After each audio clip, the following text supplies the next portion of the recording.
Mr. Obama, can you hear us? Yes, we can. Yes, we can. U.S. out of Afghanistan.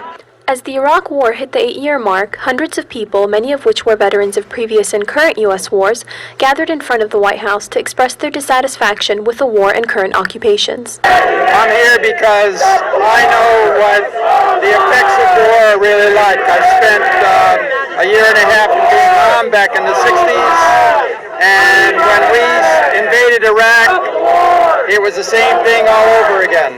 This money is much better needed at home. We're not making friends overseas, we're making enemies.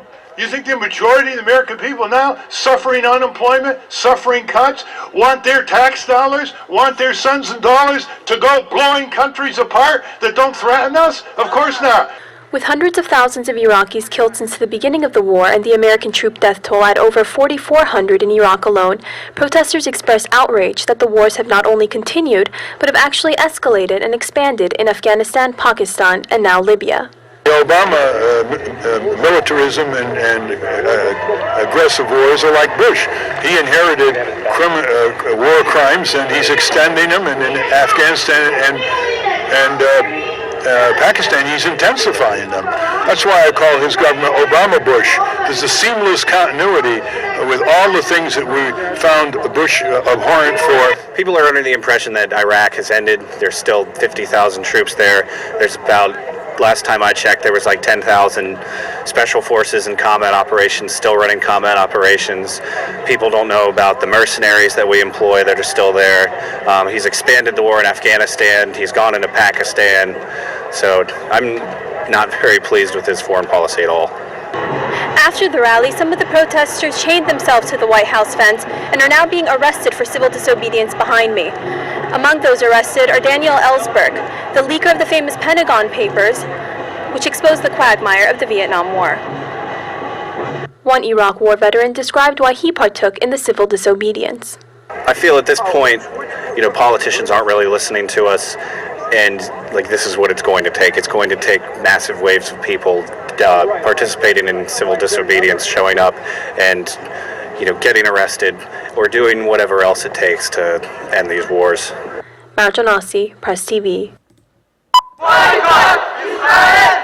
The long-running boycott, disinvestment and sanctions campaign against Israel is in retaliation against Tel Aviv's treatment of Palestinians. Groups in France stepped up their activities after the war in Gaza just over 2 years ago, and in some instances have entered supermarkets to try to discourage shoppers from buying Israeli products. Because we have so many sympathizers, and we have to be proud, and we have to continue to boycott. Our French government refuses to take any sanction against Israeli criminal policy. We have tried demonstrations, petitions, meetings, everything, and the boycott proves to be the most efficient tool, and all the history of liberation struggles show it. Olivia Zemmour is one of 4 defendants accused variously of taking part in the campaigns and posting videos of them on the internet. Prosecutors claim these activities amount to incitement of racial hatred against Israel. First, the boycott was against goods made in the occupied territories, and then it extended to cover all Israeli goods. These actions lead to anti-Semitic sentiment. Are people products in our system of law? You have no legal ground in France to say that an appeal for a campaign on boycott is a racist campaign. Supporters cheered as the defendants left court. So far, 10 such cases have been heard in France. The outcome of this trial and an appeal against the only conviction so far depend largely on yet another case, this time being heard in France's constitutional court. It must decide if the alleged offences contravene the country's complex penal code. A major worry is that convictions would raise questions about freedom of speech in France. The defendants must now wait until October, when the judges are expected to give their verdicts. Mark Vautier, Press TV. This intervention started as imposing a no-fly zone. Now we're seeing ground attacks on tanks and armoured vehicles. Is this military campaign a humanitarian issue to save lives, or is it now a direct attempt to bomb Gaddafi into submission? This is a new war theater. It's an extension of the US NATO military agenda. We have at present 3 war theaters, Iraq, Afghanistan and Pakistan, Palestine, and now what has happened is that NATO has opened a war theater in North Africa. It is not a humanitarian operation. It is a deadly war using advanced military material, and to say that this is there to save the lives of civilians, since when do these fighter bombers and cruise missiles save the lives of civilians? It is directed not only against military targets, it will also commence bombing of civilian targets. This is a very serious crossroads at which we are today, because it opens up a new war theater with devastating consequences for the Arab world, but also for everybody. But this new war theatre that has begun, we see US and UK forces, we're seeing events unfold very quickly indeed. We know that Gaddafi's forces have obviously had some impact from the rebel forces. This could all be over very quickly. Can you really liken this to what's happened in Iraq and Afghanistan? Well, it's certainly a war which has the objective of regime change.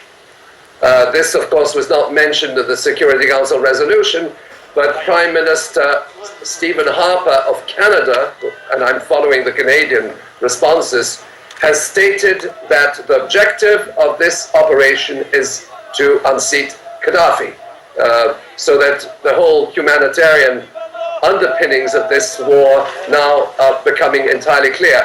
The other aspect is that, in fact, this military coalition has already violated the resolution which they themselves have forced on the so-called international community.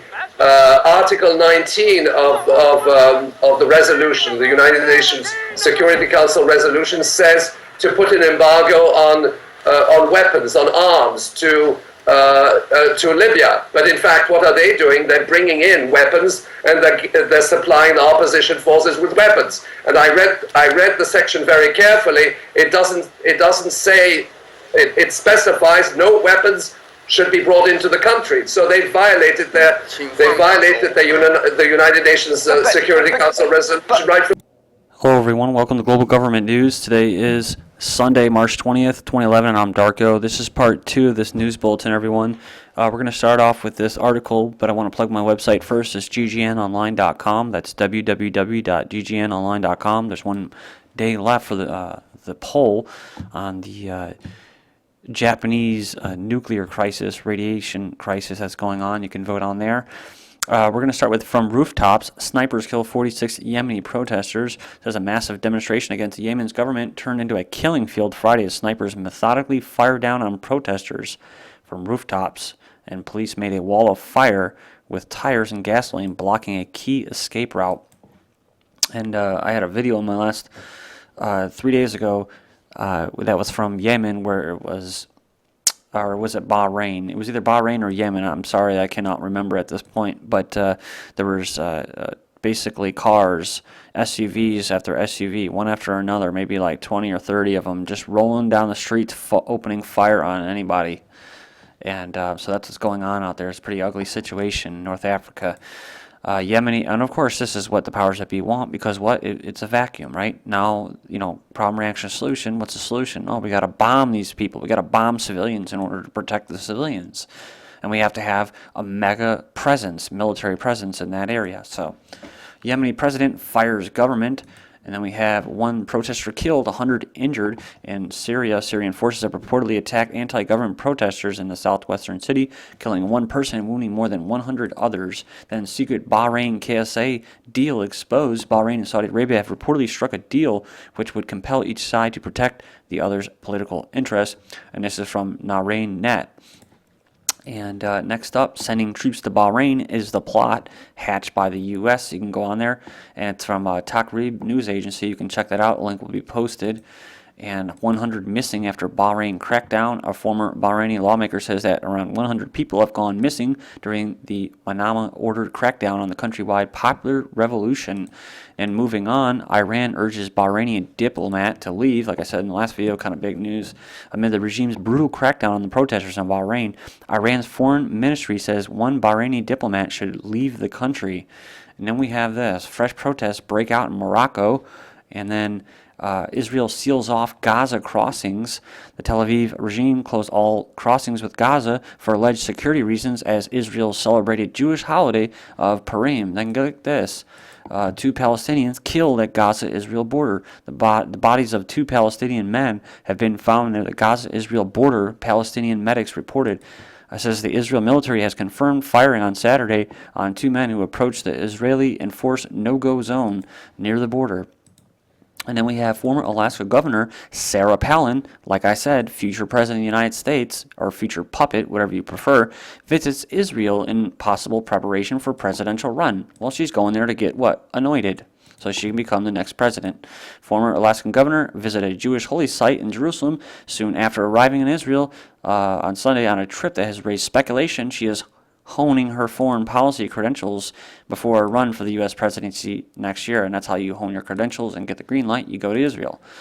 And then next up, Julianne Moore to play Sarah Palin. Then we have Julianne Moore to play Sarah Palin. And, you know, like I said before, someone wrote in there, oh, porno, whatever. But it is true. There's a porno out there where Sarah Palin looks exactly like her. There's also a movie coming out. She's had a show. I'm just trying to prove to you that this is going to be the next puppet. This is my firm belief. So don't think that Newt Gingrich or Trump or any of these old people are going to really get in there. Those are the old white man faces. They need something new, and they have to throw something and keep at the American people to keep them on edge, because right now they can give a crap about politicians. They think that they're all liars and they're stealing from them, right? So they have to, like last time, they had to use an African American, a black face, to get both, not just the black vote, but then they also get the white vote, because white people feel racist. And if they voted for Obama, they're no longer racist. It was a very deep psychological little operation that was carried out on the American people that they didn't really know. But I called Obama winning, you know, right as soon as he started to run. I said he was going to be the next president. And then you have Sarah Palin, and my theory is, of course, what? She's a female. Because she's a female, she's not only going to win the Republican vote and the men's vote, but there's going to be a good chance that she's going to win a fair amount of women's votes. And then she'll win the Hispanic votes, I believe. So she's going to be very polarizing, and for that reason, and for the reason that she's a female, like I said, deep psychologically rooted reasons, like Obama and not being racist, the way people vote for him, many males are going to vote for Palin because of her sex. Deep down, I think that, you know, she's going to use her sex in order to win, her appearance in that, and that's how men are going to go on as Republicans, and even some Democrat men are going to go and vote for her. Moving on here, it says German news group runs photos of Afghan killings. The German news organization Der Spiegel published photographs Sunday showing 2 U.S. soldiers posing with the corpse of an Afghan civilian they're accused of murdering. The photos were among several seized by the Army investigators looking into the deaths of 3 unarmed Afghans last year. 5 soldiers based in the joint base McCord, south of Seattle, have been charged with murder and conspiracy in the case. And it said one of the photographs basically is this Corporal Jeremy Morlock of Alaska grinning as he lifts the head of a corpse by the hair. And so you can go in there and check that out. Links posted. 17 Taliban fighters join Afghan government. And why? Well, because people like this are doing stupid things. And what does that do? It's fueling hate for us, just like they're doing in North Africa. U.S. drones strike in Pakistan, 38 dead. I'm sure that's going to help build a good rapport between the U.S. and Pakistan. Pakistan's Musharraf, UK never told me not to. Presidential puppet runoff vote nears in Haiti. U.S. against Haiti's ex-leader returning. Then warm welcome greets Articide on return to Haiti. U.S. military using psychological warfare on Americans. U.S. ambassador to Mexico resigns after public spat. State Department spokesman forced to resign after calling the treatment of the U.S. soldier accused of leaking documents to WikiLeaks, quote, stupid. Then bullying victims should not physically fight back for fear of escalating the problem, says, the expert. And this poor kid was basically bullied for years and wanted to commit suicide. Please join me in part 3. This is GGN, and I'm Darko. Thank you.